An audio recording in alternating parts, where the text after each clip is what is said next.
Did you know that a study from Harvard University revealed your group of friends can accurately predict your financial future, your health habits, and even whether you'll be happy or not? But wait, what if I told you, you might not actually be who you think you are, because something around you is shaping your behavior without you even noticing? No, it's not the algorithm. It's the people you walk with. Maybe your personality, your beliefs, even your most personal decisions aren't really yours. What if it's all an illusion, a shadow of what others reflect onto you? This isn't exaggeration, it's pure psychology.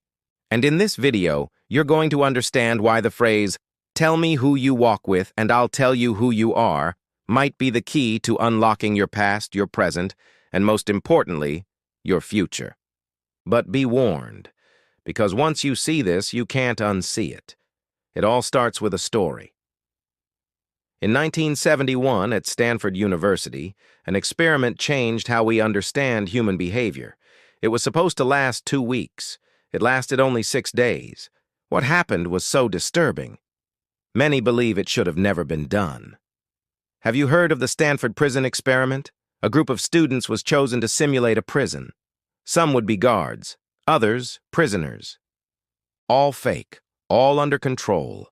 But within days, the guards began abusing their power. The prisoners accepted the suffering. Ordinary people, regular students, transformed into something we'd never expect. But why? Because of the environment, because of the group, because of collective identity.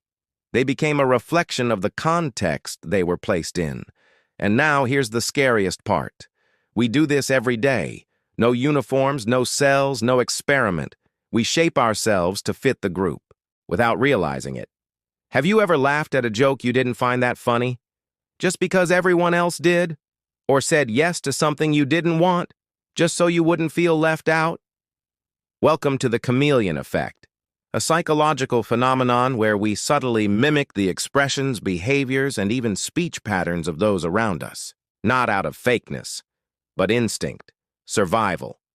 Belonging to the group used to be a matter of life or death for our ancestors. And today, it still is, just in a different way. Because now, death is silent. It's the death of your identity. Little by little, you start fading, becoming a mirror of the group you chose or were forced to follow. Look around you right now. Who are the 5 people you spend the most time with? Think of their faces, their habits, their opinions, their ambitions. Now answer honestly. Do they lift you up or keep you in place? Maybe you're trying to grow, but every time you take a step, someone in your circle says, "Why are you doing that?" You've changed. You think you're better now? Innocent phrases or emotional traps?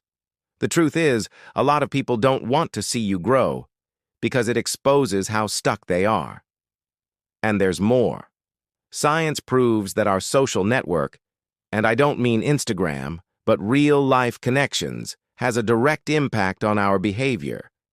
A study published in the New England Journal of Medicine followed over 12,000 people for 32 years. And it found that if a friend gains weight, your chances of gaining weight increase by 57%. If it's a friend of a friend, still goes up by 20%, even if you've never met them. Now imagine what that means for your beliefs, your mindset, your life choices. When you were a child, maybe someone told you, "You're too quiet," and you believed it. You became the quiet one. But are you really? Or were you just surrounded by loud people? As a teen, maybe they said you were too emotional. But were you? Or were you just in an environment where emotions were rejected? The label you carry might not be yours. It might just be a reflection of the people who surrounded you. And what if I told you most of your identity was built as a reaction to the group? Do you believe in free will? Then maybe it's time to test it. Let's try something. Imagine you wake up in a foreign country. No one speaks your language, no one shares your customs, but everyone seems incredibly happy, productive, fulfilled, and they have completely different habits from yours. How long would it take before you started imitating them? A month? A week? Maybe days? Now come back to your life. How many of your choices are truly yours? The college you picked? The way you dress? The food you eat? The way you define success? Could it all be shaped by those around you? There's a concept in neuroscience called mirror neurons. Basically, our brain is wired to observe behavior and replicate it.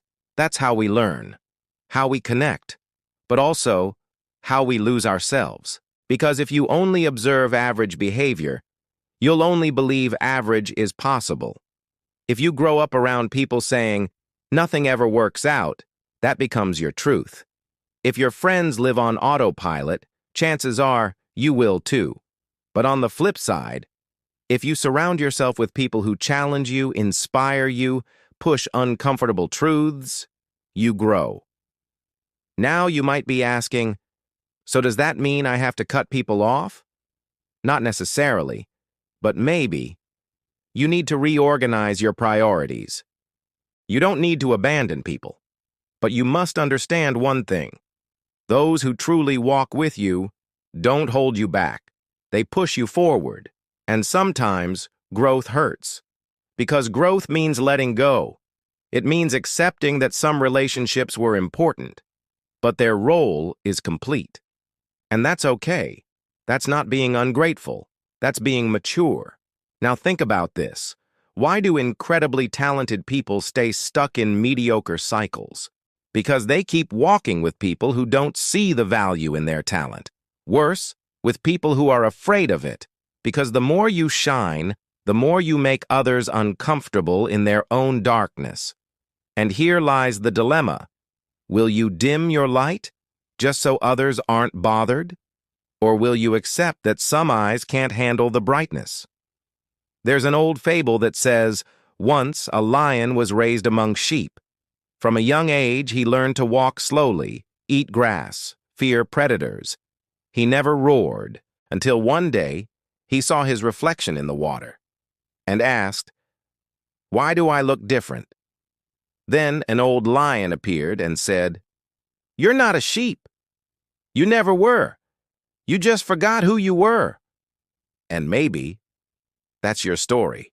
You're not the environment you were raised in. You are who you choose to become starting now.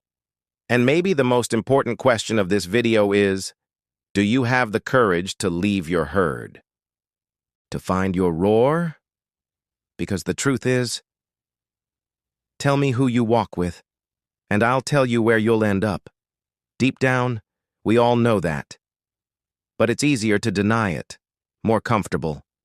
But comfort is the greatest thief of potential, and it comes disguised as friendship, routine, safety. But you know what's uncomfortable?